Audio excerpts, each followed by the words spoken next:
Well, we're really just a couple of church kids, born and raised in Christian families. And, Ruth and I both gave our lives to Christ and decided to live for Him really a long time before we met one another. Even though we are young sweethearts. Her, when we met, just a young college freshman, and me, a dumb construction bum. But looking back nearly 25 years later, I wouldn't have it any other way.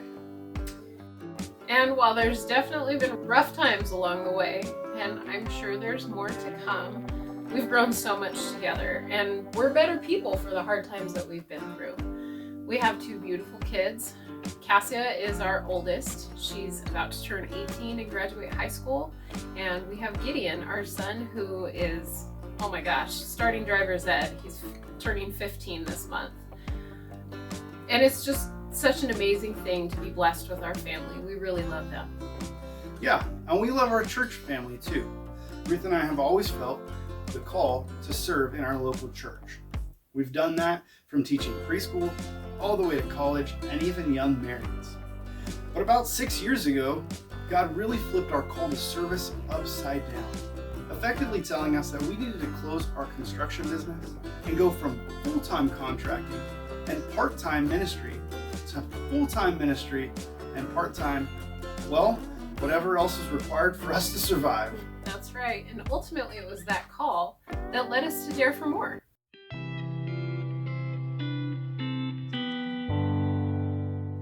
Ruth and I are currently working with Dare for More to help women that are abandoned, neglected, or abused due to trafficking, poverty, illiteracy, or other cultural factors in Guatemala.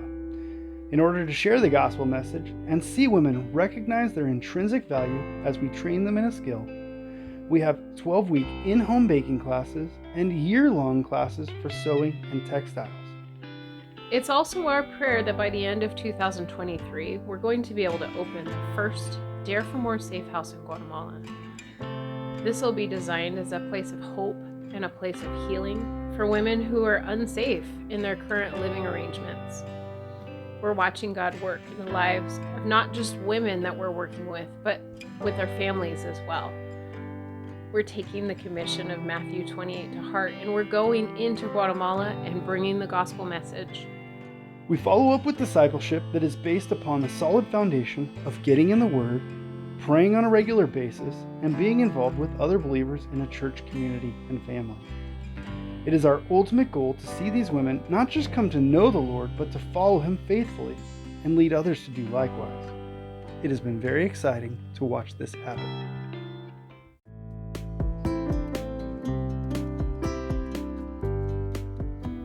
We can't do this alone. We need partners who are truly a part of this ministry, willing to invest both financially and through prayer support.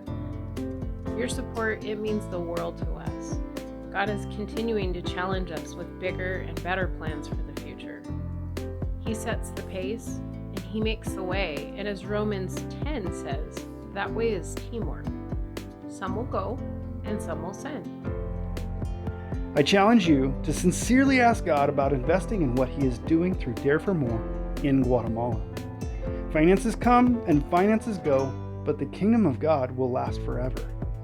Please take that challenge knowing that not only does God want all of us to recognize our value in Jesus Christ, but that there are more women in Guatemala who will hear about their worth and value because of the investments that you make.